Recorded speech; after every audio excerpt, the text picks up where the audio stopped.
So, Gigi, I mean, like, do we go back to the old school mentality and thoughts? Kick your kids out the house, take away the phones, and get them some friends like my mom and them used to do? I mean, what do you think? What can we do? Well, I don't think that's much of an option anymore. I mean, sadly, like the world's more dangerous now than it was before. People just Mhm. aren't connected the same way they are. Like, if something happened in Yeah, the because we used neighborhood, to like our right, we used parents to get were kicked out, and connected. you had to stay outside like the whole day until the lights came on. You know what But I'm the whole saying? neighborhood was watching out for you. I feel like most neighborhoods nowadays don't really have that same interconnection as our like neighborhoods growing up because everyone is so limited and focused on their own lives. Yeah, People don't really talk to their neighbors. They just talk to the people that they text and call, and if they want to go somewhere, they'll go meet somebody else. yeah. And how are you gonna meet a chatbot? I mean, and I You, hate. I you mean, can't. it's just yeah. I'm like, gosh, man, this is so horrible, and we're not equipped. We're not equipped for this. We are losing a whole generation to AI and social media right before our eyes, and no one is regulating it. Congress is don't even get me started on Congress. Congress just sits on their ass, sits on their hands. They let all this stuff happen, and then they don't get involved until they get a sponsor for a beach house that they have in Florida or off of Maine and Connecticut. So what do we do as the front lines, man? Parents don't understand AI. I tried talking to my mom about how to do an email, and she's like, I don't really get it. you know? So AI is way more advanced than that. There's gotta be something that we as a community of people with, and I don't have children, but good grief, man. There's gotta be a way around this. There's gotta be something that we can go back to and reel ourselves in because we're like I said, we're losing an entire generation, man. It's super crazy. Like, I've never even seen anything or heard anything like this. It could just come down to like the parents need to get more involved in Yeah. what their kids are able to download and just like Parents maybe are even the app and stores. you're absolutely right. Parents aren't and this has been a problem for a while, man. Parents like to put the blame on and I get it. I get it. Parents are busy, they got a household, they've gotta go out there and hustle. We just talked about this a couple days ago about the hustle economy. Is the American dream dead? Is one of our podcast highlights, and thank you everyone who supports us and, the great numbers from that, but parents have to break away from that and really raise their children like they used to do in the 80s and the 90s. And I'm not trying to go back to or harken back to old times, but guys, don't just give your kids a phone or an iPad or sit them in front of the TV because the people who would normally raise your children aren't here anymore. Like the good quality people. All you have now are public interests, corporations, and please never let McDonald's, Target, and Walmart raise your kids, and definitely not the AIs that are coming up from these corporations. Because as we're seeing, like we've said, we're losing a whole generation because there's no human empathy into it. They're just saying, "Hey," and the whole situation about chatbots sexualizing kids. Like, who's teaching these chatbots? Is it us? Like, because when AI is getting taught or learned, from what I understand, they're getting a little input from everybody.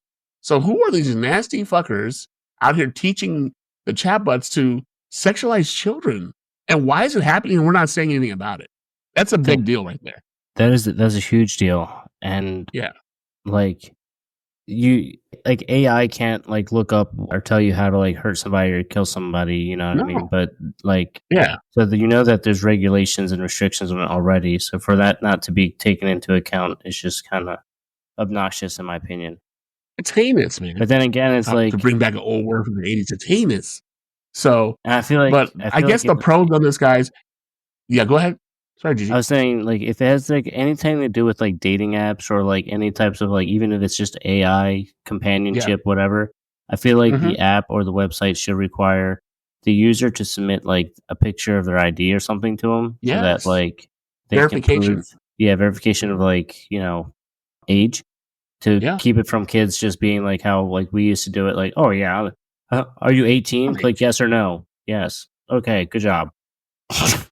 But they are saying that they have devices available to figure out how old a person is.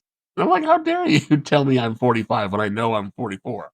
I That's mean, what I'm but saying. I mean, our lighthearted stuff aside, and oh, man, it's crazy out there. But the pros on this, guys, chatbots, when monitored and developed ethically, can provide invaluable support and information.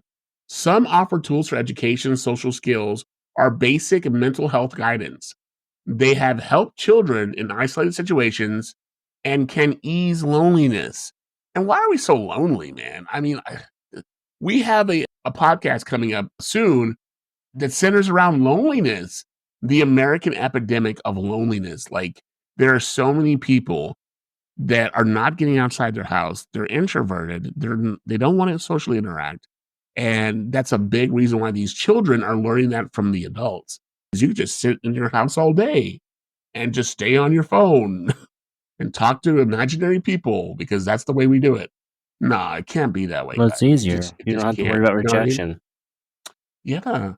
Sometimes you gotta get out there and get banged up a little bit. Sometimes you gotta No, get yeah, out it's there absolutely. and That's you gotta get toughened up a little bit. That's how you yeah, survive. I mean, That's there's nothing wrong with being rejected. but Have people can't handle self-confidence. it. A lot of people have a problem with their anxieties now. I feel like it's Yeah. not necessarily a problem with anxiety. I mean, like anxiety is an issue. I'm not saying it's not, but it's like Right. everybody has it. We all have Yes. to understand that, and we all Yeah. have to like put it aside and push. You Like gotta push forward, man. I mean, dig I have deep. terrible. Whatever it takes to be. I have Mhm. terrible anxiety. I'll be the first one to tell you, like literal Yeah. anxiety, near panic attack sometimes. But it's like Mhm. it's like, guess what? The universe doesn't care. So it's Yeah, like they I gotta it keep going. really doesn't, man. I mean, if you think it put it into perspective, the universe has swallowed great minds like Galileo, Einstein, Martin Luther King, Mother Teresa. It doesn't care. To it, you're just a speck of dust. So you guys have to move past it, keep going forward, and enjoy your lives. Don't be so scared to leave the house and interact with new people.